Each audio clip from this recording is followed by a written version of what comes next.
Olá a todos, bem-vindos a mais um Pai da Eva. Hoje eu estou aqui com o Miguel Moço, ele é fisioterapeuta. Ele fala um pouco sobre a área dele, curiosidades, mitos da fisioterapia, de exercícios, no seu perfil no Instagram, que é Físio Miguel Moço, Físio Miguel Moco, porque não tem cedilha no Instagram.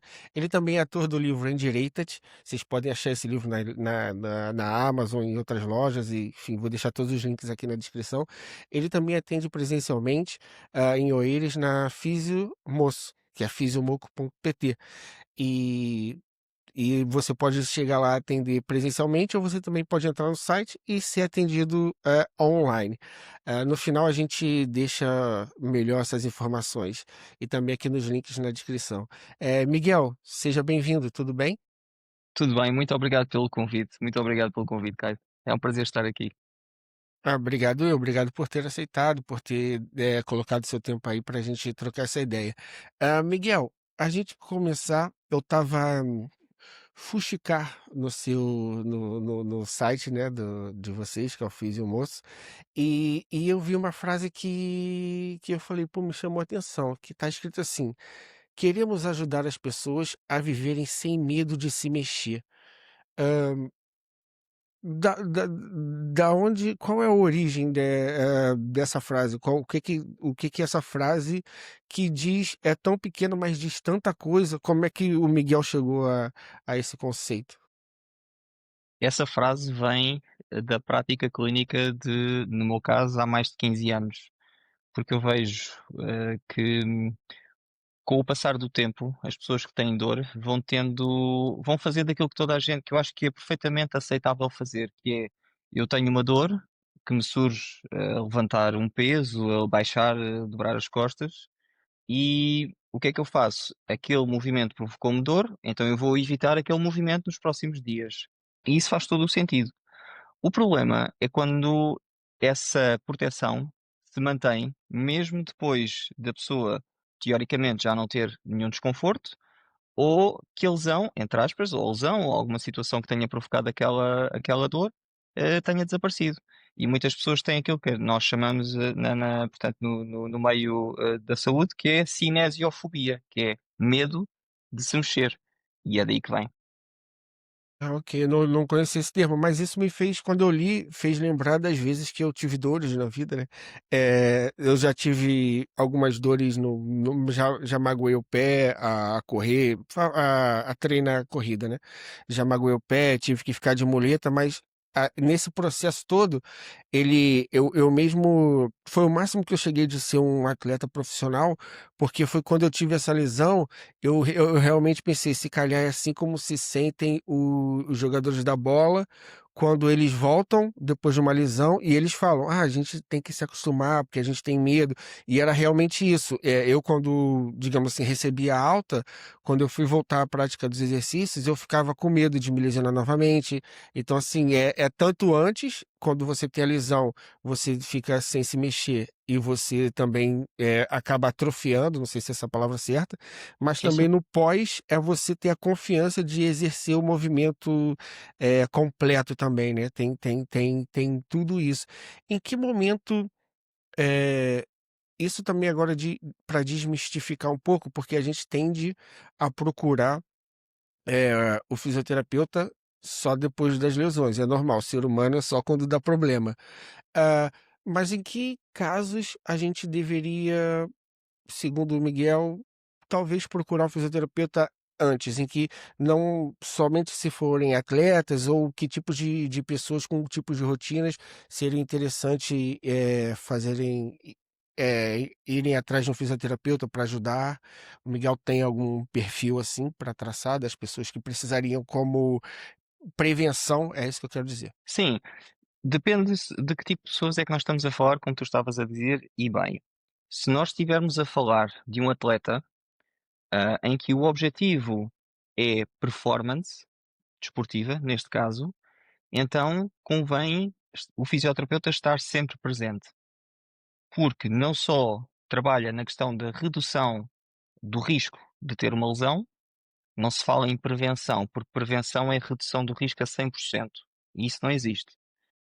Como também na melhoria da performance, justamente para melhorar a questão da performance, mas também da otimização do movimento, ah, que normalmente é um movimento sempre mais padronizado, depois depende de desporto para desporto, mas, por exemplo, se estivermos a falar do futebol, tem bastantes imponderáveis, são vários movimentos diferentes, há muitas coisas, há muitos fatores, mas se estivermos a falar, por exemplo, de um salto em comprimento, então é um trabalho muito mais padronizado e mais específico, porque nós sabemos que não há assim tantos elementos que vão variar naquele desporto. Portanto, isso é num atleta. Quando estamos a falar de o cidadão comum, eu não sou um super fã de ir ao fisioterapeuta de X em X tempo para fazer prevenção. A mim parece-me que isso pode ser prevenção, mas muitas das vezes é dependência. É criar uma dependência na pessoa e a pessoa criar uma dependência no fisioterapeuta. Eu vou lá e ele resolve-me o que quer que haja para resolver. E eu sou muito mais adepto do empoderamento da pessoa, no sentido de compreender que a maior parte da sua saúde física depende dela e não tanto do fisioterapeuta. O meu trabalho para uma pessoa que não tem dor, eu diria que é 1% e o resto é praticamente tudo dela. E depois, obviamente, que há os fatores que não são modificáveis, como a idade, a genética, entre outros fatores que não são modificáveis, e aí a pessoa não pode fazer nada, não está sob o seu controle. Mas quando nós estamos a falar de uma pessoa que não tem dor, eu sou muito mais adepto daquela pessoa fazer as atividades que gosta de fazer, o desporto, dentro, obviamente, de um contexto em que tem uma boa capacidade física, tem força, tem resistência, tem capacidade aeróbia, tem mobilidade, tem flexibilidade. Se tiver isso tudo, eu tenho quase a certeza que essa pessoa, não estou a dizer que não vai ter lesões, é normal ter lesões, lesões fazem parte. Agora, vai haver uma redução do risco significativo de ter lesões. Mas ter lesões é. Acho que às vezes as pessoas têm uma ideia errada de eu tive uma lesão, quer dizer que eu fiz alguma coisa errada. Não necessariamente, pode simplesmente ser numa altura em que a pessoa tentou aumentar a carga que estava a fazer e se calhar deu um passo um bocadinho maior, faz parte. Há um determinado treino em que a pessoa se calhar não dormiu tão bem e isso vai afetar a performance e a pessoa vai fazer aquilo que sempre fez, mas se calhar já não tem a capacidade para o fazer. Portanto, nesse sentido, eu acho que é mais importante a pessoa ter plena consciência do que consegue fazer e o máximo de autonomia possível e independência e não depender tanto do fisioterapeuta. E, obviamente, sempre com uma supervisão, caso seja necessário, do fisioterapeuta ou de um PT ou de um fisiologista do exercício. O Miguel falou sobre o empoderamento. Foi isso que motivou o Miguel a criar o perfil e fazer o perfil que tem hoje nas redes sociais? Foi isso que o incentivou a dar essa autonomia para as pessoas? Também, principalmente foi porque há uma narrativa em todas as áreas da nossa vida e na fisioterapia não é diferente. E a narrativa que impera na fisioterapia, infelizmente também pelo modelo de fisioterapia que nós temos em Portugal, e infelizmente não é só em Portugal, impera uma narrativa que eu considero que não é adequada, tendo em conta aquilo que nós sabemos da evidência científica. O meu trabalho, o meu objetivo é trazer a evidência científica da forma mais lúdica e leve possível para as pessoas, para reduzir o gap entre a libertação de uma evidência científica e a adoção dessa evidência científica, tanto pelos profissionais como pelas pessoas, quando assim se adequa. Esse foi o principal objetivo. Interessante, interessante. Agora indo avançando um pouco assim, né, nessa parte, uma dúvida também que paira no ar assim, e eu não sei até quando isso é verdade ou não, e o Miguel pode ajudar a resolver. É verdade se a gente disser que, por exemplo, nós estamos a vou usar essa palavra, mas só para exemplificar.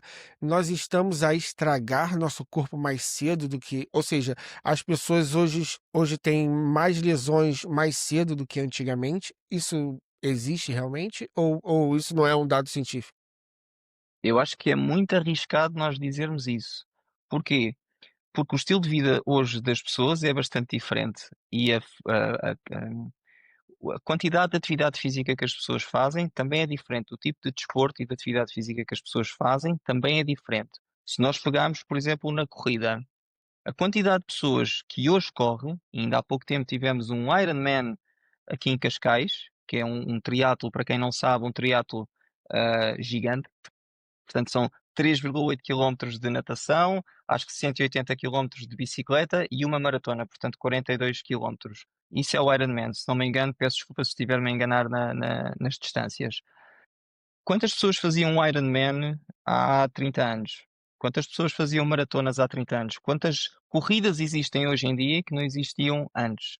Portanto, dizer que estamos a ter um desgaste precoce, eu não sei se isso pode ser considerado verdade, até porque o conhecimento que nós temos hoje em dia em termos estatísticos do corpo das pessoas é muito diferente daquilo que era há 20 anos. Por exemplo, na fisioterapia, só há coisa de 20, 30 anos é que nós começamos a ter uma evidência científica que se pode considerar ajustada e adequada àquilo que é uma prática clínica baseada em evidência que realmente é sólida.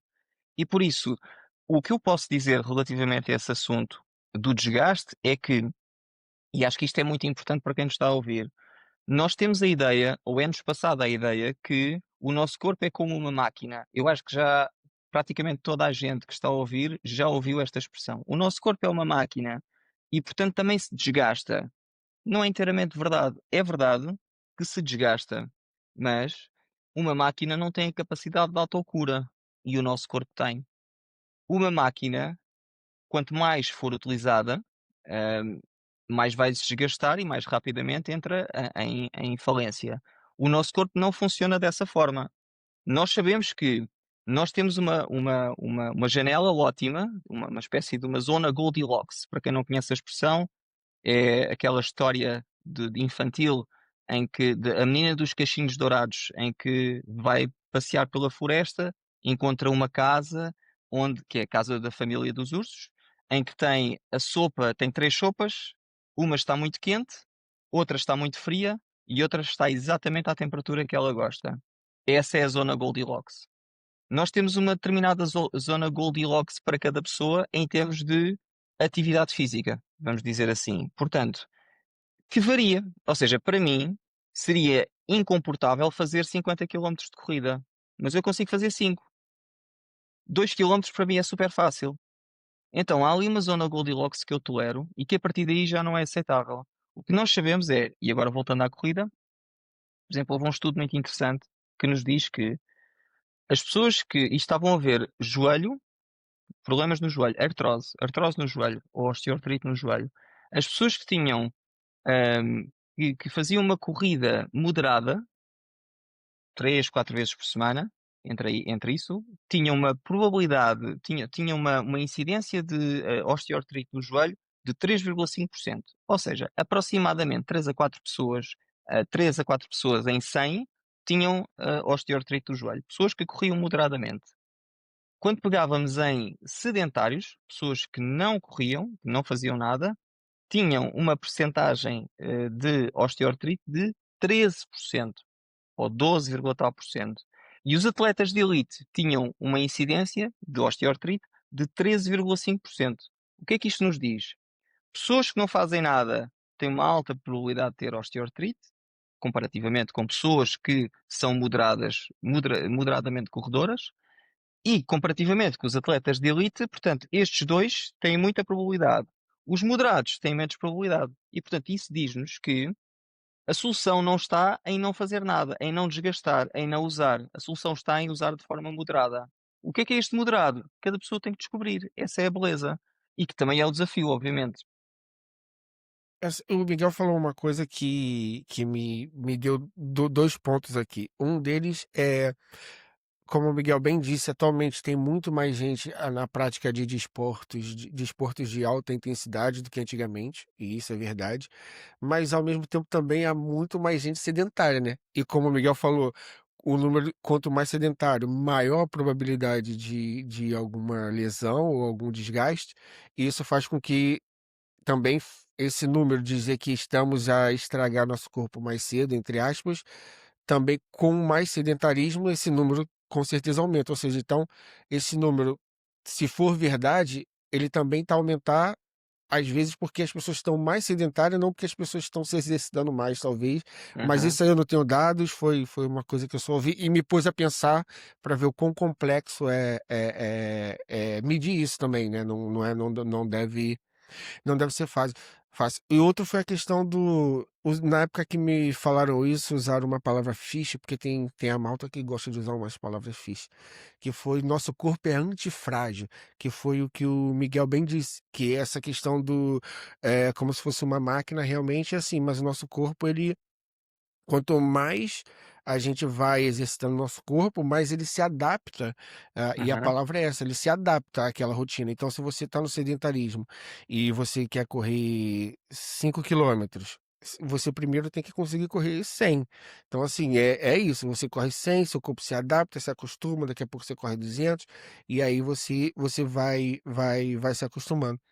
Eu lembro também, o Miguel falou nessa questão da corrida, é, eu, eu queria saber do Miguel em que.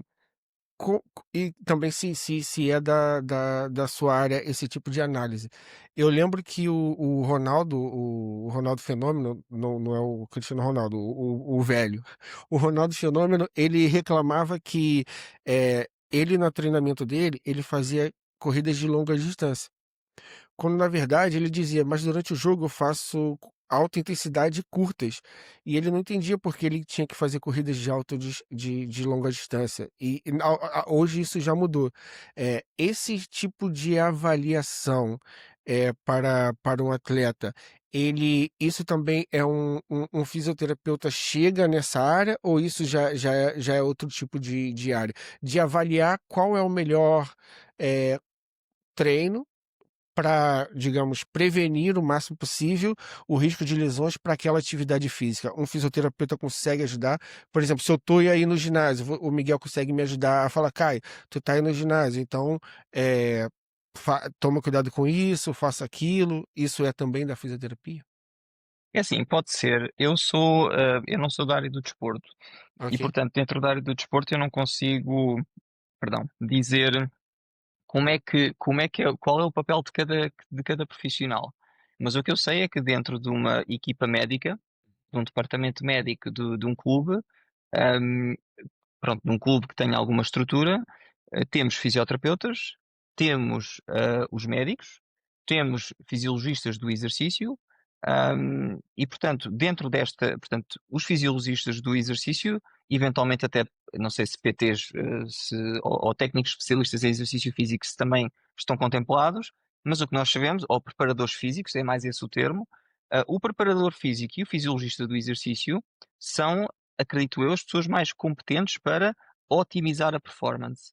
E aí eu penso que o fisioterapeuta está mais no percurso da reabilitação. Portanto, a partir do momento em que ele se lesiona, o atleta se lesiona, entre esse período e o período em que já pode retornar de forma condicionada ao treino, é o fisioterapeuta que está, trabalho de ginásio, é ele que faz. Trabalho de ginásio, fisioterapia. A partir do momento em que entra no treino condicionado, há um trabalho misto. Agora, eu não sou especialista nesta área, não trabalho na área do desporto. Isto é o que eu acho que acontece. Mas ok. não sou eu a pessoa mais indicada para te falar disto. Mas o que eu acredito que possa acontecer é isto. Depois há um trabalho em conjunto com o fisiologista do exercício, com o preparador físico, com o próprio médico e com o fisioterapeuta, fazer a transição depois para a recuperação completa do atleta. Não sei se respondia à totalidade da tua pergunta. Respondeu, porque eu queria chegar em outro ponto. Eu fiz essa pergunta para chegar em outro ponto, que o Miguel trouxe muito bem para cá. É, é muito visto também, por exemplo, vou dar um exemplo meio besta assim. É, dores na lombar, por exemplo. Ah, a pessoa tem Uhum, dor na lombar. E aí, às vezes, você vai em alguma consulta, alguma coisa assim, e aí você reclama da cadeira, do colchão, do travesseiro, o que é que seja, das almofadas, do sofá, reclama da vida toda. Quando na verdade, geralmente o que é até sugerido é tipo fazer um fortalecimento de abdômen, o core, uhum. fazer também aqui a parte de trás. Então, assim, por que eu trouxe esse exemplo da lesão do Ronaldo? Porque o dele foi no joelho e ele fez um trabalho de reforçar os músculos para conseguir Uhum. lidar. Ah, E acredito que nessa parte é a parte que o Miguel trabalha mais, que é essa parte de recuperação. Em Quando chega uma pessoa para você com, vamos colocar um exemplo genérico, só para também a gente não tentar não tentar se prender muito ao exemplo, mas falar sobre o conceito.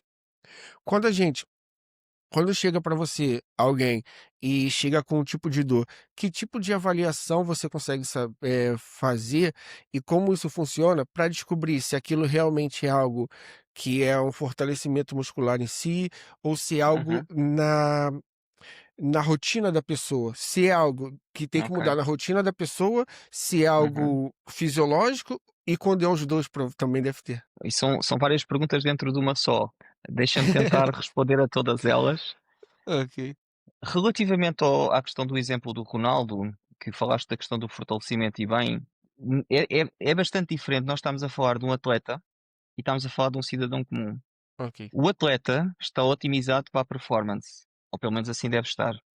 E a pessoa deve estar otimizada para a saúde. O que é que isto quer dizer? Quer dizer que no atleta, a saúde dele não é o mais importante. Claro que queremos que ele seja saudável, mas ele está otimizado para a performance, às vezes em detrimento da própria saúde dele. Sabemos que muitas vezes atletas que se reformam bem mais cedo, que, enfim, nós vemos exemplos claros disso, de atletas que se reformaram muito cedo, justamente porque houve essa. E mesmo que não se tenham reformado cedo, ainda hoje podem sofrer com algumas queixas por causa disso. Porquê? Porque otimizaram a performance em vez da saúde, porque esse era o objetivo deles. Portanto, quando nós estamos a falar do que é que eu faço para uma pessoa que tem dores, tem que se perceber se estamos a falar de uma pessoa que é atleta ou de uma pessoa que o que ela quer é não ter dores e ter uma vida moderadamente ativa e com um estilo de vida saudável. Com um atleta é diferente, eu vou otimizar para a performance e estavas a falar do Ronaldo. O fortalecimento é importante, sem dúvida que sim.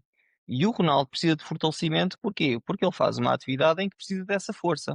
E precisa de uma força ótima, certo? Seja para a corrida, seja para o remate, para as várias componentes do trabalho que se faz em futebol.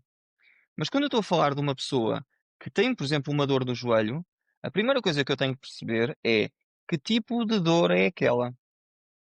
Porque num desportista, quase sempre as dores que ele tem são inflamatória ou de manutenção de tecidos.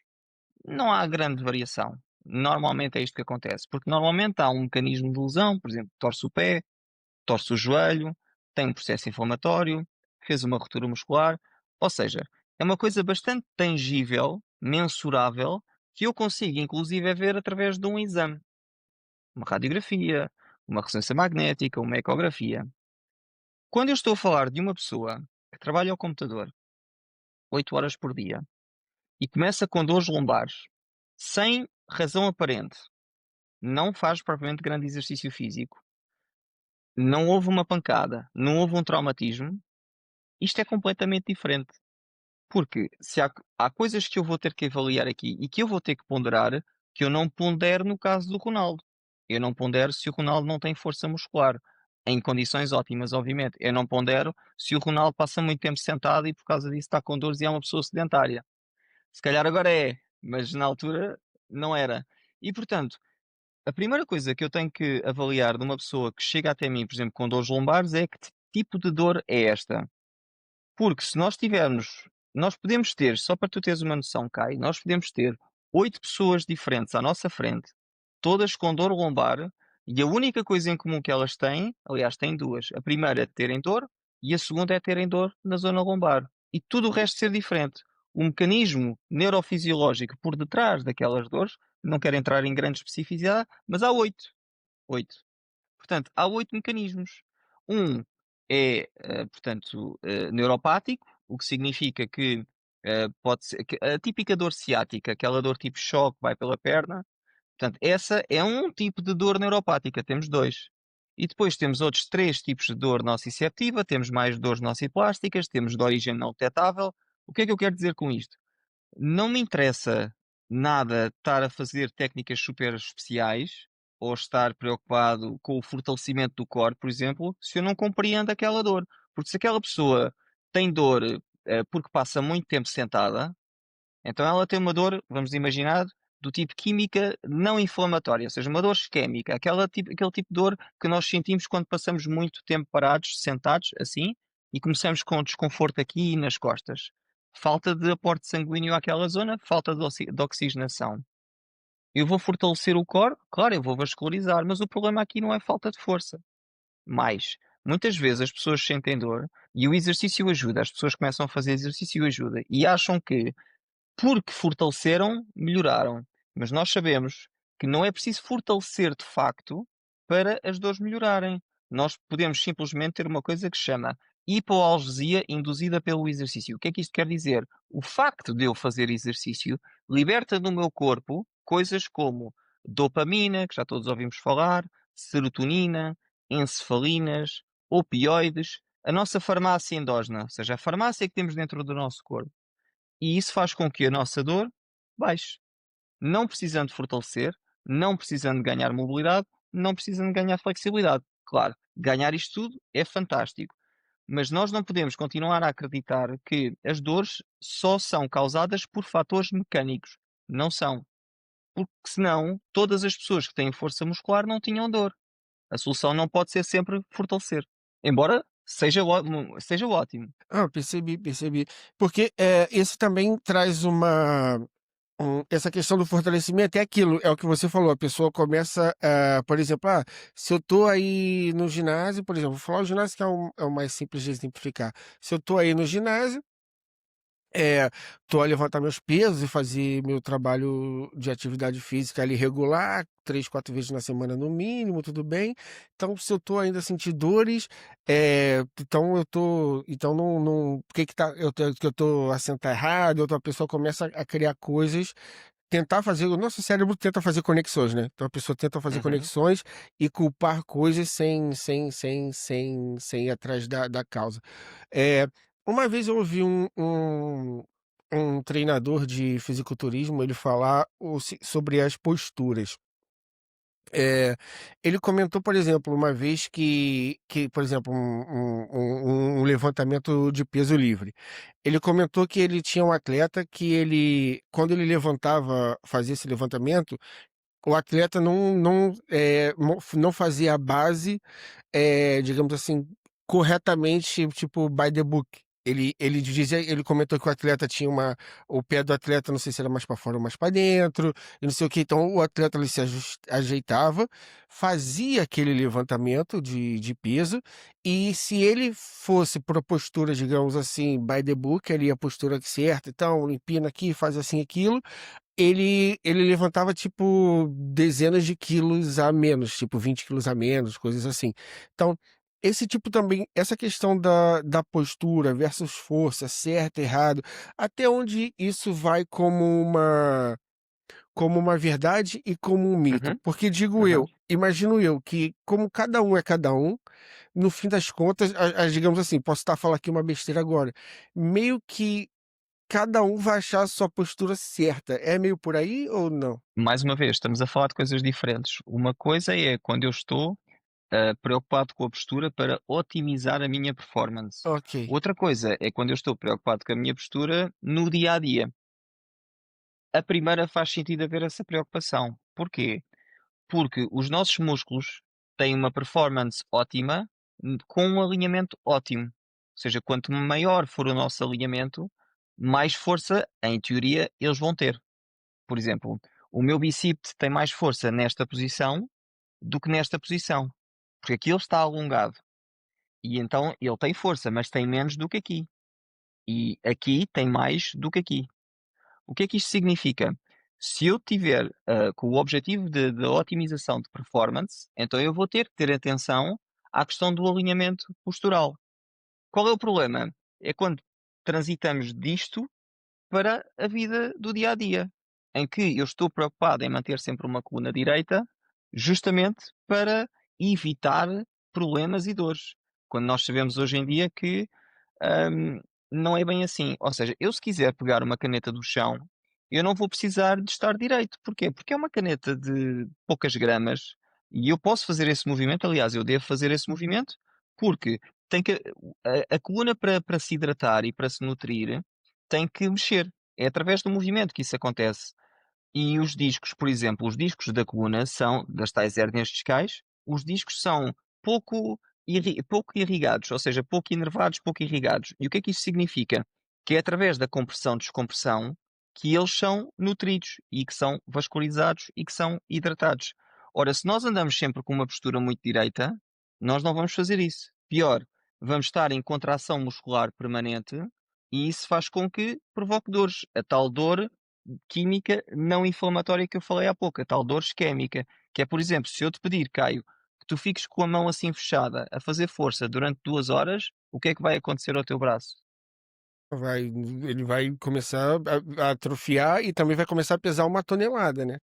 Vai começar, pelo menos vai começar a doer, não é? Vais começar a sentir fadiga e vai começar a doer. Se nós não fazemos isto com a mão, sabemos que não faz sentido, mas fazemos isso com as costas.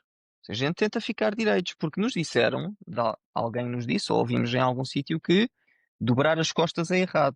E as pessoas dizem-me assim: está bem, mas no ginásio é importante não dobrar as costas. Não, no ginásio é importante dobrar as costas.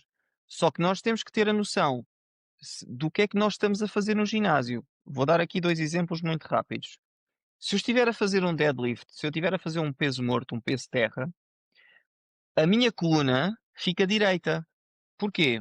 Porque o objetivo do deadlift é dobrar as ancas, os quadris e os joelhos e os pés, obviamente. Mas se eu estiver a fazer um Jefferson curl, que é eu estou direito, tenho pesos nas mãos e levo os pesos aos pés sem dobrar os joelhos, ou seja, dobrando a coluna, este é um ótimo exercício para fortalecer a coluna. E pode-se fazer, e deve-se fazer. Só que eu não posso é fazer um deadlift com uma carga de deadlift com a dobrar as costas. Isso é que não pode acontecer. Porque aí estou a fazer um Jefferson Curl, mas calhar o Jefferson Curl eu faço com 10 quilos e o deadlift eu faço com 50. E eu não posso fazer um Jefferson Curl com 50 quilos. Aí entra a questão da otimização do movimento no ginásio. No ginásio e na performance desportiva. Em qualquer sítio. Ô, Miguel, da onde, em que momento começou a fisioterapia virou por si só uma cadeira, uma ciência, assim? Ela veio da medicina? Tem algum o pai da fisioterapia? Existe Uhum. alguma coisa nesse sentido? Eu não conheço muito bem a história. Eu sei que, pronto, médicos é a profissão das áreas médicas mais antiga, e daí medicina, médicos. Depois surgem os auxiliares, que depois acabam por ser enfermeiros, portanto, a seguir vem a enfermagem, e dentro da enfermagem há uma série de ramificações. Nós temos os enfermeiros intensivistas, temos os anestesistas, os instrumentistas, temos os de bloco operatório, temos os de enfim, temos uma série deles. E temos os enfermeiros de reabilitação. E a enfermagem de reabilitação fazia aquilo que a fisioterapia faz agora. Ou seja, foi o início. Eu não sei se os fisioterapeutas surgem da enfermagem de reabilitação ou se surgem da área desportiva ou da fisiatria dos médicos. Eu não sei. Sei que em Portugal surgiu, acho que por ali pela ordem dos anos 60 em Portugal. Não tenho a certeza. É uma área da qual eu também não me interessa muito. Mas o que eu sei é que a fisioterapia em si começou muito e desenvolveu-se muito com as guerras, porque havia muitos amputados, havia muitos mutilados e havia muita necessidade de reabilitar essas pessoas. E foi a partir daí que se desenvolveu mais a fisioterapia, e também é por causa disso que a fisioterapia está desenvolvida a este ponto hoje, por causa das guerras. E o que fez, assim, o Miguel escolher essa área? Você, sei lá, uma vez jogaram uma bola pra você quando você era miúdo e você, bola não, eu quero ser fisioterapeuta. Como é que... Qual é a sua história na fisioterapeuta? Na Eu, fisioterapia, digamos. eu jogava hóquei patins e joguei hóquei patins durante muitos anos. Ah, então você vai conhecer. E quando eu falei que quando eu cheguei em Portugal por Oliveira de Azemés. E lá eles fabricam os melhores tacos. Sim, Acredito eu. sim, Pelo sim. menos essa é a Eu, propaganda. É a Azemado, se não me engano, acho que é a Acho Azemado. que é, acho que é, É. acho que é, Assim, eles acho que é. dizem que são os melhores. Eu prefiro os renos, que são espanhóis, mas pronto, eu na minha altura não havia, quando eu comecei não havia Azemado. Só havia os renos, era o que havia. Ahm, Portanto, eu joguei hóquei patins, ou seja, há sempre essa conotação da fisioterapia com o desporto. Muitos fisioterapeutas entram em fisioterapia por causa da área do desporto.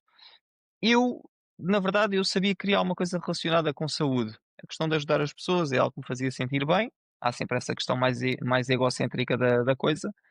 E na altura, nós cá em Portugal, eu não sei como é que é no Brasil, mas cá em Portugal temos uma coisa que se chamam testes psicotécnicos, que nos ajudam a perceber mais ou menos qual é a área de eleição.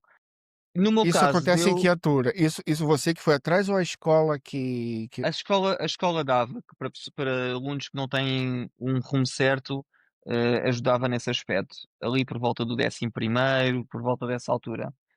E a mim deu-me que eu tinha apetência para a terapia da fala, mas eu não digo muito bem os L's, e então achei que não era uma boa ideia ir para a terapia da fala. Tinha uma colega minha que tinha entrado em fisioterapia, eu fiquei retido no 12º ano e ela entrou para a fisioterapia. Ela falou-me bem do curso, eu achei que tinha relação e que podia fazer sentido, e quando entrei, aprendi a gostar, e foi uma área, pronto, pela qual me interessei.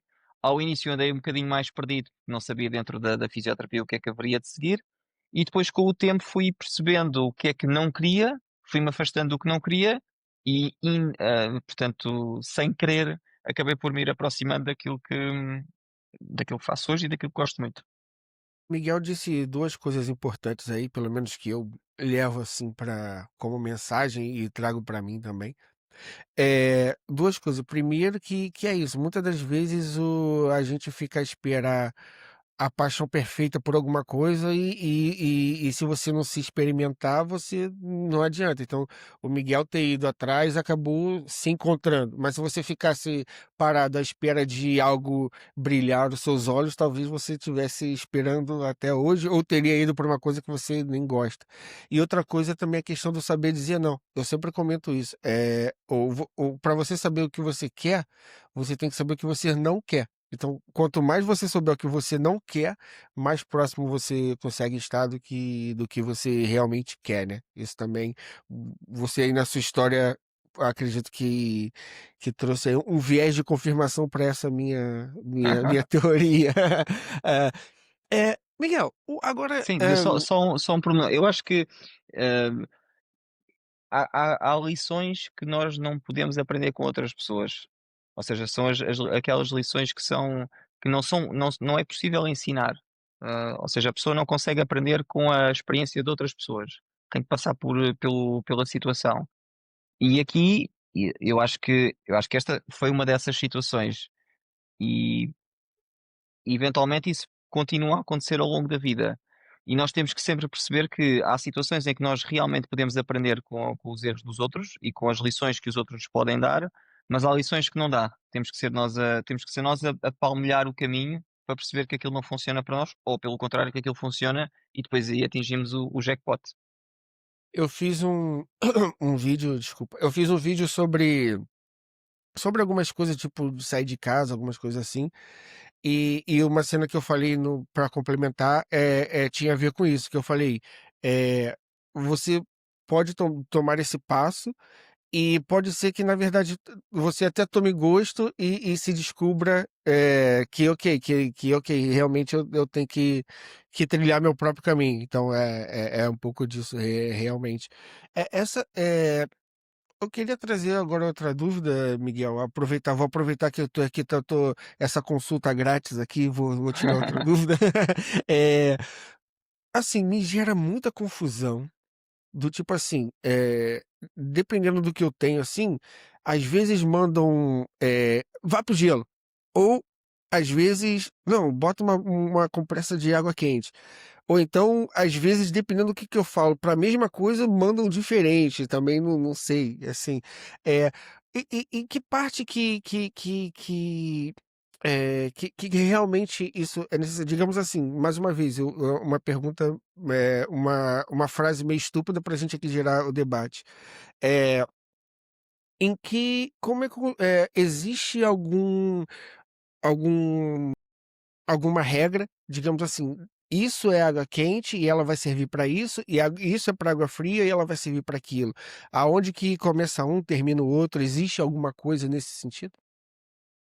É assim, há algumas coisas que são mais preto no branco do que outras. Por exemplo, se eu tiver uma contratura muscular, uma tensão muscular muito grande, o calor, em princípio, vai ser mais benéfico do que o frio.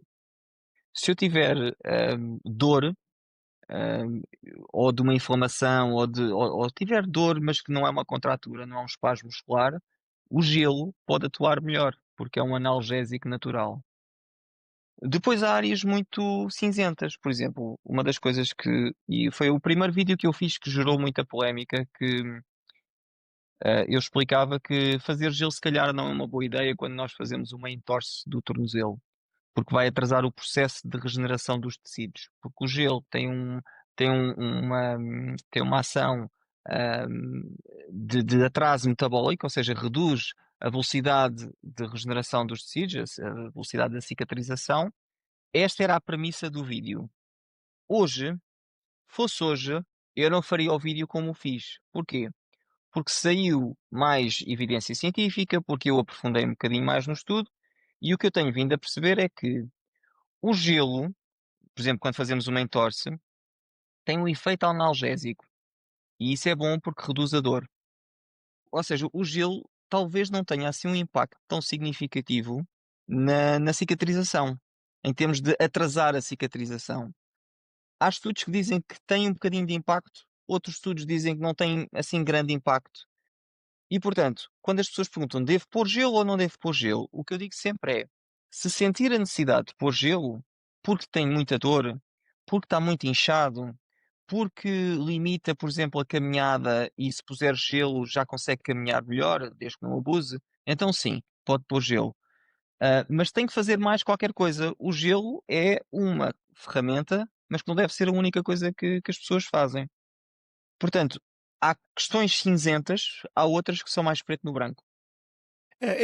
E isso eu aprendi na pele, porque quando essa lesão que eu comentei que eu tive no pé, né, foi mesmo no caso da meu pé é uma folha reta, né, então isso dá um bocado isso que o Miguel sabe disso tudo.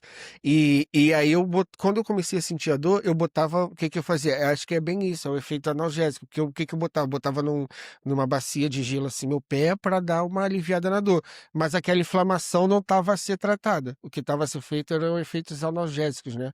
Provavelmente, porque eu lembro que, que na altura gerou confusão, porque eu, dentro da minha ignorância, eu falei, mas eu tô a botar gelo, como é que não tá a melhorar? Porque para mim o gelo era para melhorar, era isso na minha mente, né? É, Até porque quando tu tens dor, o que tu disseste foi: "Eu tinha dor", e a tua mente foi logo para: "Eu tinha esta inflamação", ou seja, tu associaste logo a dor à inflamação. Mas a inflamação é apenas um tipo de dor que nós podemos ter, ou seja, um tipo de dor, sim, de nociceptiva. Há outros tipos de dor que nós podemos ter, que não são provocados por uma inflamação.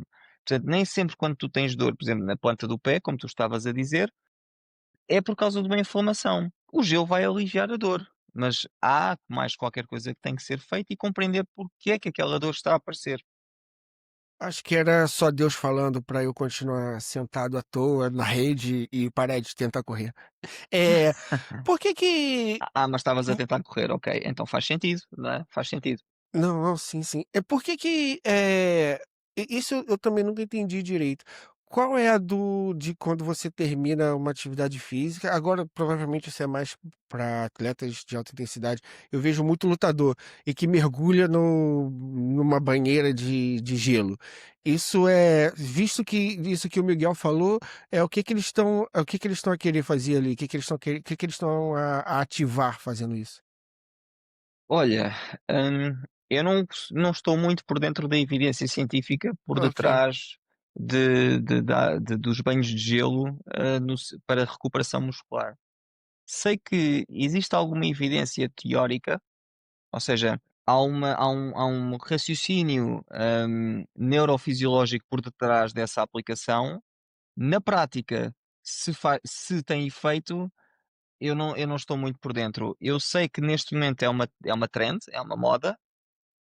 Por vezes há modas que têm substrato científico muito robusto e faz sentido. Há outras modas que não tanto, como por exemplo aquelas pulseirinhas dos íons para o equilíbrio, não sei se te lembras disso. Que isso era uma fraude, quer dizer, acho que fraude pronto, não era verdade. E talvez as banheiras o que eu sei é que pode haver depende da aplicação, ou seja, se tu tiveres 10 minutos dentro de uma banheira de gelo é diferente do que se tu tiveres 30 segundos. O efeito do gelo durante 30 segundos acaba por ser um efeito vasoconstritor, mas depois vasodilatador quando tu sais. Quando tu estás 10 minutos é um bocadinho diferente.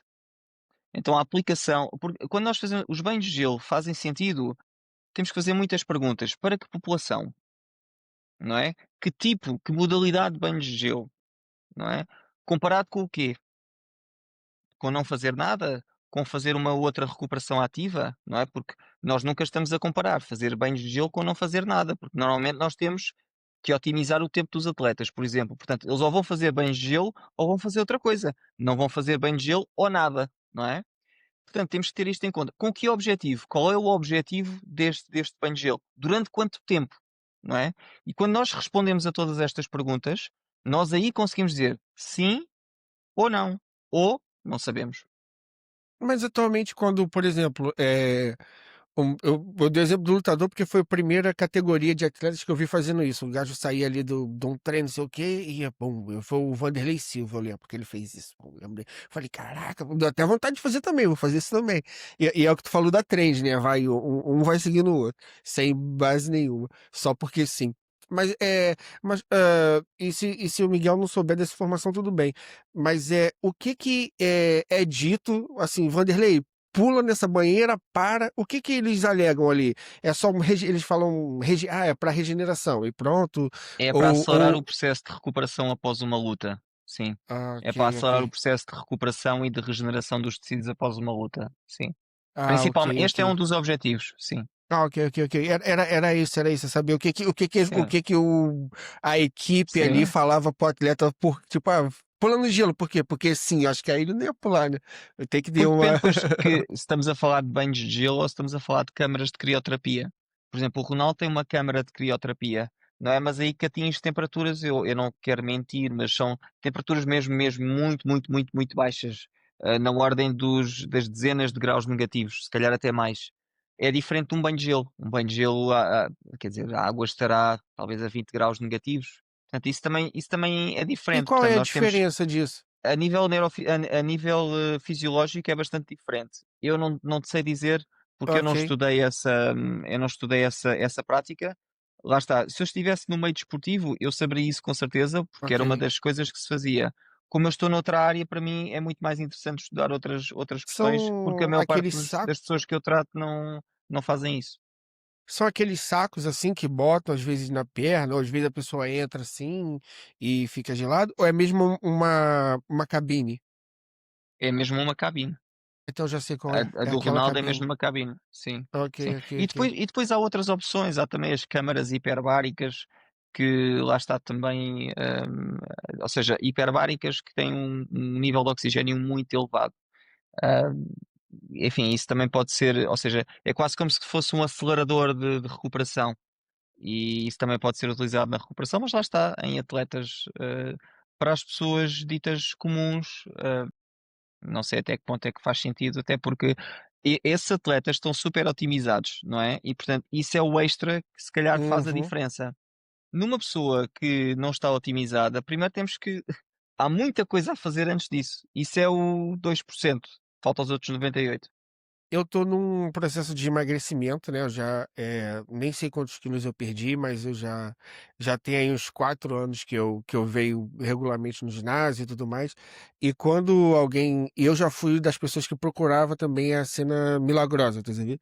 E eu falava assim, cara, quando alguém vem me perguntar alguma coisa de dieta, não sei o que, eu falo assim, cara, tenta não comer besteira de segunda a sexta primeiro. Ou seja, tenta fazer tudo primeiro. Quando você tiver com uma rotina de exercício de segunda a sexta e você conseguir, sei lá, através da ajuda de um nutricionista, montar uma dieta para você e conseguir fazer aquela dieta, depois você vai fazer as outras coisas se fizer sentido para Sim, você sim, sim. melhorar sua performance. Mas assim, Proteína, creatina, é, sim, sim, sim, sim. é a mesma coisa que a gente, Sim, é estar isso, a porque tomar tipo, creatina sem dormir bem, sem se alimentar bem, sem beber água, sem fazer. Enfim, sim.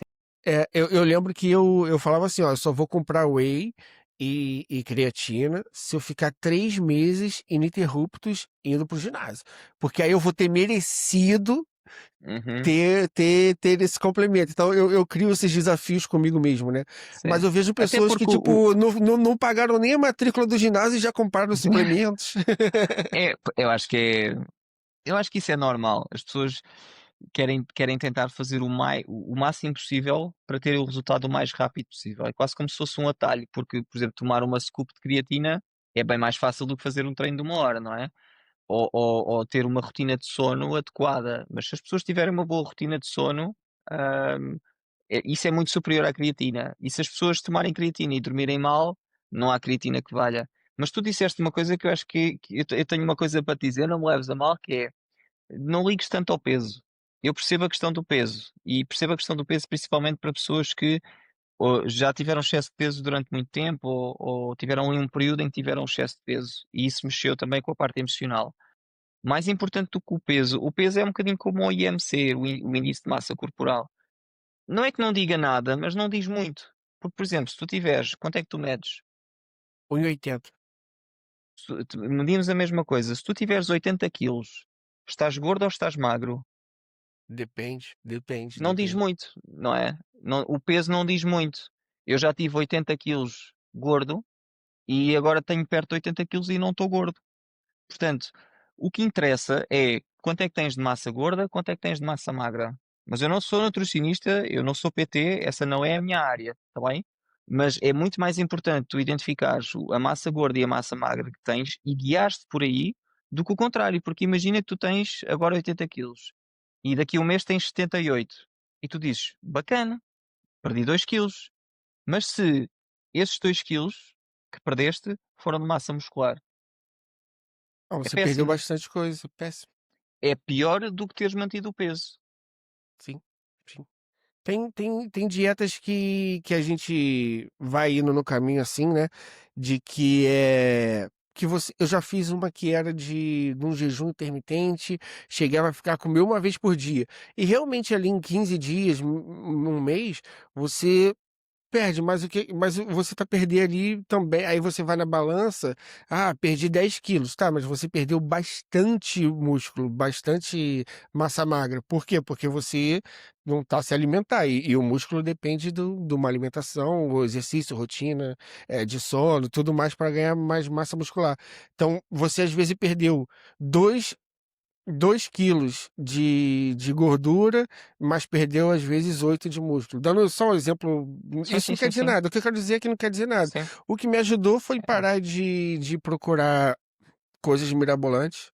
Fazer o básico, eu chamo de 4-4-2. Fazer o 4-4-2, que é aquela É formação isso. básica do futebol. Faz o É isso. 4-4-2. Depois você inventa. Quando tá tudo certinho, aí você começa, beleza, se eu vou botar aqui um.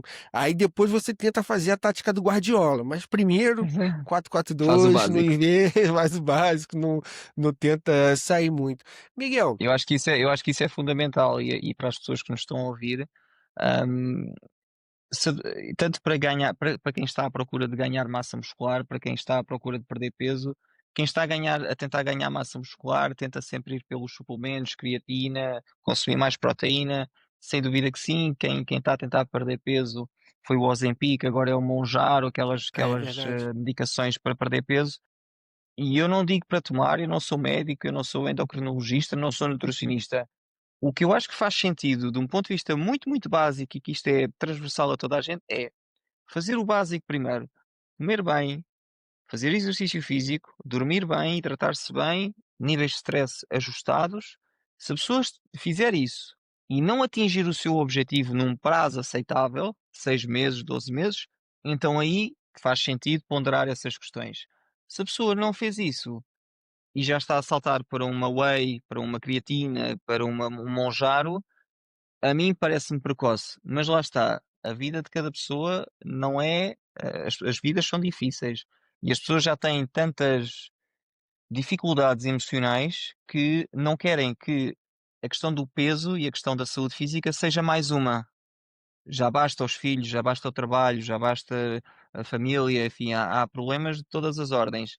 E eu sinto que muitas vezes as pessoas não têm a disponibilidade mental e emocional para terem que se dedicar a essa parte também desta forma. Então preferem um atalho. Eu não julgo, quer dizer, acho que para mim não faz sentido, mas eu percebo perfeitamente porque é que as pessoas o fazem. É, eu também consigo entender. Eu já quase, eu fiquei muito tentado na altura uma vez, antes acho que foi até antes acho não, antes de vir para Portugal, a entrar naquele processo de fazer bariátrica e como eu estou fazendo bariátrica é igual, igual cortar, frango no talho, né, tipo, vai bariátrica, bariátrica, mas depois quando eu vi as consequências eu: "Ué, como assim?". "Não, tua imunidade, não sei o quê", eu falei: "Esquece, não vou nem chegar perto disso". Porque é isso, eu acho que enfim, é primeiro fazer o básico, é difícil, já vi assim como tem pessoas que eu conheço, não são tão próximas, mas eu conheço, que tem um grau de obesidade muito grande, é mesmo que restringe bastante coisa, e que se calhar para essa pessoa, o monjaro da vida, essas coisas, ou num mais crítico, uma bariátrica, para melhorar a qualidade de vida daquela pessoa, pode ser o que seja isso. Mas que pelo menos já todo mundo comece pelo menos com o básico, né, que é tentar se alimentar melhor, tentar dormir melhor, tentar ter uma vida mais saudável dentro da sua realidade. E como o Miguel bem falou, é difícil, não, dependendo da realidade da pessoa, não é tão fácil, falar isso. Miguel, E é uma se área muito você tiver, complexa, é uma área muito pois, complexa, só acabar por dizer isto. Não sei se vocês, lembras-te daquele programa que era o Biggest Loser? sim, sim, o grande perdedor, é isso. Nós tivemos cá também em Portugal, acredito no Brasil também, e eles fizeram agora um documentário acompanhando as pessoas que não sei se tu chegaste a ver, e mostra que a maior parte das pessoas que perderam imenso peso depois voltaram a recuperá-lo. E uma das coisas que acontece é que as pessoas deixam de comer tanto, mas o metabolismo delas baixa tanto, tanto, tanto, tanto, tanto, o metabolismo basal, que é praticamente impossível manter aquele peso, porque as pessoas ou passam fome ou engordam. E acho que isto é muito importante dizer às pessoas que estão na luta pela questão do peso, porque a culpa não é delas. A culpa é delas, a responsabilidade é delas ter um estilo de vida saudável. Até aí sim. Se o metabolismo baixa a um ponto em que elas ou passam fome ou engordam, estamos a responsabilizá-las. Porquê? Não faz sentido nenhum. É isso, é isso. E é um cálculo que ele é, por exemplo, eu tô a fazer ginásio, mas estou a fazer hipertrofia, né? Estou a levantar peso, mais já estou a conseguir fazer bastante. Eu quero ficar velho e saudável. Já estou a conseguir, depois que eu virei pai, minha meta é essa. E aí eu já tô a conseguir fazer bastante peso. E, e é isso, na hipertrofia você tem que. Eu também fui a ajuda de um nutricionista, e é isso. Ele falou, cara, não adianta que eu ficar cortando um monte de coisa, porque para você ganhar músculo, então você tem que comer. Seu metabolismo vai aumentar com você comendo mais, fazendo mais exercício, pegando mais peso, tendo mais força. É o que você falou, a taxa de metabolismo aumenta e você, no fim das contas, o que faz você, que vai fazer eu perder gordura e ganhar músculo, no fim das contas, é queimar mais gordura do que ingerir, enfim, é aquele cálculo máximo que, o que é que emagrece? O que emagrece é você gastar mais energia do que você consome. No fim das contas, é isso que vai fazer você perder peso.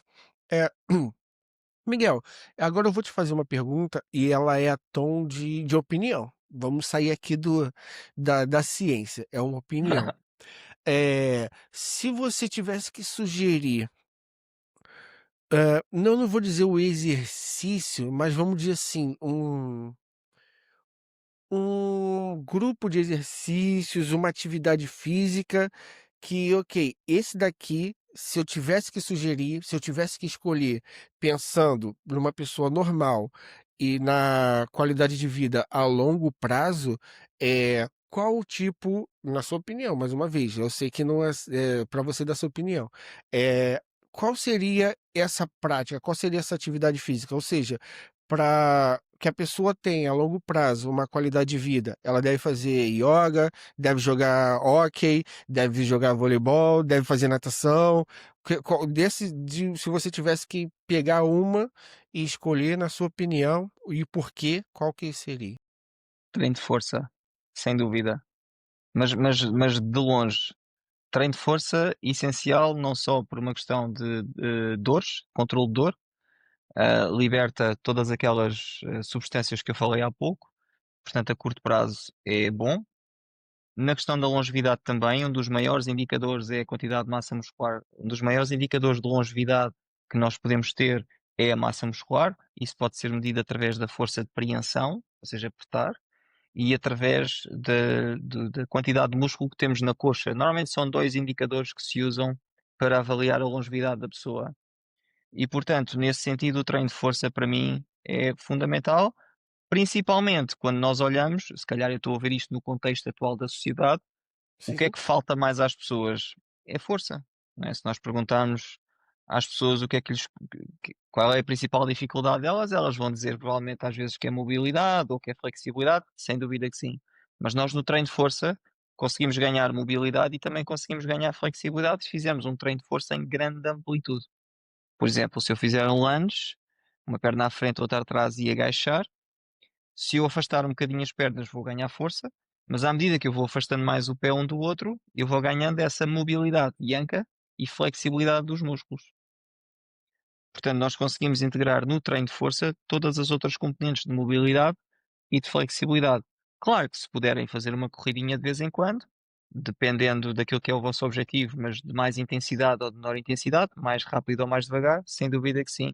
Se tivesse que escolher só um exercício, eu diria que como as pessoas passam muito tempo sentadas ao computador, ou passam muito tempo sentadas em geral, é o agachamento, que pode ser o agachamento de subir e descer, ou simplesmente o agachamento de ficar lá em baixo. O de subir e descer, vamos ganhar força até um certo ponto, depois a partir daí já temos que usar mais peso, não só o do nosso corpo, mas o exercício de agachamento é bom porque eu vejo imensas pessoas com uma dificuldade enorme em termos de mobilidade da anca, do quadril, falta de mobilidade do quadril. E portanto, acho que isso seriam os exercícios seria a modalidade e o exercício que eu aconselharia.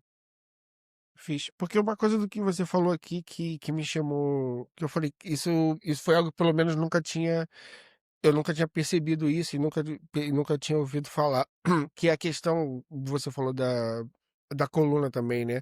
De tipo, de que a gente alongar a coluna, porque até tem um exercício que eu faço que eu procuro, que ele é meio que um alongamento, mas eu procuro não esticar a coluna ao máximo, porque na minha cabeça isso tava a fazer mal. Eu falei, se calhar eu vou até já mudar esse exercício, que eu vou falar, não, eu tenho que ir até o final para irrigar a coluna e tal. Mas enfim, esse trabalho de alongamento e força também, eu acho que é o principal também. Eu não sou especialista na área, nem nada, mas do que eu já ouvi falar, já ouvi falar também dessa questão da força e da massa muscular nas pernas. Falam que quando um indício de quando você entra na faixa ali de se tornar um idoso, né, na faixa digamos, 60 a mais, 65 a mais, o você manter os músculos cada vez dentro do possível das suas pernas significa que você tá aumentando sua expectativa de vida, né?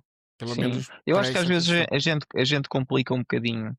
Acho que nós complicamos, às vezes por uma questão de tentarmos ser as pessoas, e hoje em dia isso acontece muito nas redes sociais, aquela pessoa que vai contra a maré e que diz o que toda a gente não diz. eh, hoje em dia, com a disseminação de informação que existe, é muito difícil nós estarmos a dizer algo que é completamente diferente do que toda a gente está a dizer, do meio científico, que seja verdade.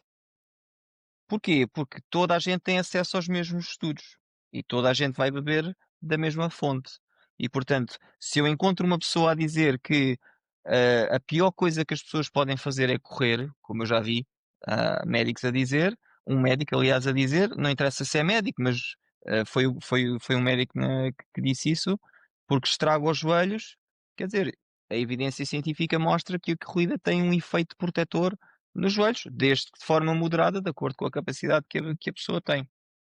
Mas é só ele pegar. Agora eu vou trazer também um dado baseado em estudos que eu tenho por conta própria. Não sou também especialista em nada disso. Mas até onde eu sei, a nossa espécime era uma espécime que a gente não era nômade, né? Então, assim, andar e correr foi algo que foi essencial desenvolver estrutura para isso, para nossa sobrevivência durante milhares de anos. Então, assim, dizer que correr faz mal, cravar isso, eu acho, sei lá. Eu já, É, eu costumo dizer que principalmente na internet, né, quem tem muita certeza, geralmente tome cuidado, assim, porque se a pessoa tem muita certeza, às vezes você só está buscando um viés de confirmação, porque também tem o contrário, Miguel. Tem a pessoa, por exemplo, que vai falar uma coisa que é diferente da comunidade científica, só que aquilo vai de acordo com o que eu quero ouvir. E Uhum. então não, então é ele que está falando a verdade, não é a comunidade científica através de estudos e dados e pesquisa. Quem está a falar a verdade é o Joãozinho 13 aqui, que ele que sabe a verdade. Então também acontece isso. Depois, é assim, é verdade, nós podemos também fazer a crítica ao meio científico de que, ou seja, nós não podemos ter uma visão estritamente científica no sentido em que se não há um artigo científico que justifique isto, então isto está errado. Isso não é verdade, porque a ausência de evidência não é evidência de ausência. O facto de eu dizer não há provas que isto seja verdade, eu não estou a dizer que aquilo é mentira. Eu só estou a dizer que, com base no que eu sei hoje, aquilo eu não vou aplicar. Não é porque eu acho que aquilo está errado, não é porque eu acho que aquilo faça mal. É porque não há evidência que aquilo faça efeito, mais efeito, melhor efeito, do que o que eu já aplico. Eu preciso de uma evidência que mostre que aquilo tem mais efeito do que eu já aplico. Mas a comunidade científica, nesse aspecto, tem muita dificuldade em, transmitir de forma simples e compreensiva, aquilo que vai encontrando. E por isso é que isso depois também abre espaço, lá está, a pessoas que eu acredito que eu me incluo nelas, que trazem essa evidência científica da melhor forma, obviamente, possível, para que as pessoas compreendam. Tu falaste há pouco da questão da corrida. O Homo sapiens, da forma como existe hoje, tem 350 mil anos, mais coisa, menos coisa. Eu peço desculpa a algum antropólogo que esteja a ver e que estes dados não estejam inteiramente certos, mas acaba por ser mais ou menos desde aí. E os hominídeos que vieram antes, o Homo erectus, os Homo habilis, já corriam para, para caçar. Éramos caçadores-recoletores até há muito pouco tempo, até há coisa de 11 mil anos, É a isso. altura em que se deu a Revolução Neolítica, ou seja, começámos a questão da agricultura e começámos a ficar mais, não tanto nómadas, não tanto caçadores-recoletores, e começámos a fazer outro tipo de. Ou seja, a sociedade começou-se a organizar de outra forma. Dizer que a corrida, que não estamos preparados para a corrida, eu acho muito arriscado dizer isso. É muito arriscado. Agora, também é verdade que pessoas que nunca correram e de repente começarem a correr maratonas, se calhar, se calhar vamos com calma. É como, por exemplo, nós estamos preparados para andar descalços. É verdade, estamos preparados para andar descalços. Mas se eu durante 30 ou 40 anos ando calçado e de repente começo a andar descalço, eu posso esperar calos, dores, lesões nos pés, certamente, porque o meu pé não está preparado para andar descalço, porque eu dá 30 ou 40 anos que uso sapatos. Não, e faz é isso, e a gente é a questão da adaptação, né, o nosso corpo se adaptou àquela condição que nós, ali, basicamente, nossa rotina tenhamos e, assim, é o que ou a própria questão do meu pé ser plano, não sei se isso tem a ver, mas já disseram que pode ser. Era o contrário, é que eu durante muito tempo na minha infância e adolescência eu andava descalço, eu deixava o calçado de lado e gostava de andar descalço. Não sei se isso tem qualquer sentido, mas também sei que não é da tua parte, Miguel. Só estou aqui partilhando Uhum. um pensamento. Mas o que o Miguel bem falou é isso. E você falou uma coisa que eu ia falar e você já falou, que é pessoas como você ajudam isso. São os divulgadores científicos, porque é, em qualquer área vai ter o especialista, cada um vai ser muito bom em alguma coisa. Então, assim, dificilmente alguém é muito bom em tudo. Então, às vezes, pode ser alguém que tenha gosto e se debruce sobre, digamos assim, eh, ultrapassar a barreira do conhecimento ali, tipo, de trazer uma nova coisa, trazer uma descoberta e que seja fissurado naquilo. E pode ter pessoas que sejam também capazes de fazer isso, mas talvez não na mesma escala, mas que às vezes elas tem uma habilidade melhor de explicar e passar esse conhecimento para as pessoas. E é como um professor, tem que ter didática. Eu não me vejo sendo um bom professor, por exemplo, mas, por exemplo, o Miguel explica muito bem, fala, tal, isso aqui. Então você pega assuntos complexos e transforma e simplifica isso. Então, isso é um trabalho de um divulgador científico. E acho que cada vez mais pessoas vão. Eu acho que a internet, isso é uma pira minha. Eu acho que a internet vai fazer com que esse tipo de conhecimento, seja cada vez mais acessível a mais pessoas. Então ali, eu que estava preso ao conhecimento da minha sala de aula, acredito que o Miguel também, somos mais ou menos da mesma geração, a gente estava preso ao conhecimento da nossa sala de aula ali, geralmente, agora eu não preciso só ouvir o meu professor, eu consigo ouvir o Miguel.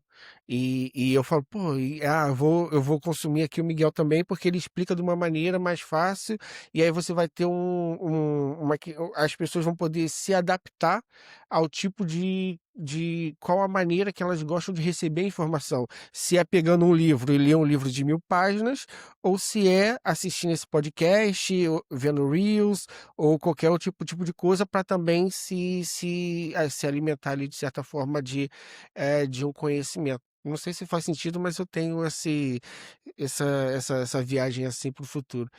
Miguel, muito obrigado, mais uma vez, obrigado pelo seu tempo, obrigado por ter participado. Espero que tenha gostado, espero que a gente consiga falar novamente, mais à frente.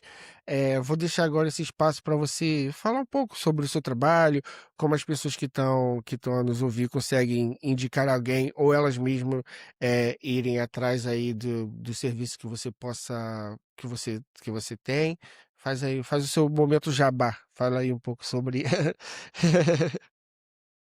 Então, eu estou presente nas redes sociais, nomeadamente no Instagram, no Facebook, no TikTok. O nome é Fisio Miguel Moço, sem a cedilha. Tenho também a página da Fisiomoço, que é o espaço onde eu atendo, que é o meu espaço. Nós atendemos de forma presencial, atendemos também, eu atendo as minhas colegas, não, porque é um trabalho mais de fisioterapia linear, ou seja, a pessoa fez um pós-operatório, tem uma ruptura muscular, tem portanto, uma lesão do ligamento cruzado anterior, por exemplo.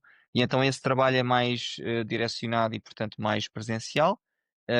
No entanto, eu atendo pessoas de todo o país, às vezes de fora do país, algumas conseguem vir cá, a Oeiras, em Lisboa, outras não tanto, e então faço a consulta online. Obviamente que tem que haver de acordo com a minha avaliação, tem que haver essa possibilidade. Se eu perceber que não dá, eu também digo. E pronto, nós estamos lá, neste momento somos 4 fisioterapeutas e uma recepcionista. E temos o espaço aberto para quem quiser procurar e quem tiver. Eu costumo dizer que estava aqui a pensar, eu costumo dizer que sou um profissional. Eu não sou o único que diz isto, e eu já ouvi esta expressão, aliás, até de um fisioterapeuta brasileiro muito mais conhecedor do que eu na área da dor, e ele diz que é um profissional de enésima opinião, ou seja, as pessoas antes de chegar até ele já passaram por uma série de profissionais. E eu cada vez mais percebo que isso acontece também comigo, e é normal porque eu cada vez mais derivo para a questão da dor crónica. E uma coisa que tu falaste, e para acabar, acho que é importante dizer isto, quanto mais estudo, quanto mais me aprofundo, eu acho que isto acontece com muita gente, quanto mais nós nos aprofundamos num tema, mais percebemos que, ponto número um, cada tema é muito complexo e nós dominamos muito pela rama todos os temas, excepto aquele na qual nos aprofundamos. E ponto número dois, que há muitas outras pessoas, ou pelo menos algumas outras pessoas, que dominam aquele assunto muito melhor do que nós. E, portanto, mesmo a área onde nós somos especialistas, há pessoas que dominam mais do que nós em pequenos nichos daquele assunto. Quando toca a outros assuntos, há tanta coisa para saber que nós, às vezes, estamos a dar opiniões com base em muito pouca informação, porque realmente não somos especialistas. Eu ouvi há pouco tempo um episódio de um podcast em que era um senhor a falar do ordenamento territorial e das florestas em Portugal e porque é que nós temos tantos incêndios em Portugal. E eu ali tive uma aula fantástica em 2 episódios e consegui perceber porque é que em Portugal há tantos incêndios. E isto reverte há 10 mil anos. Ele trouxe a história de há 10 mil anos para cá e explicou exatamente porque é que isto acontece.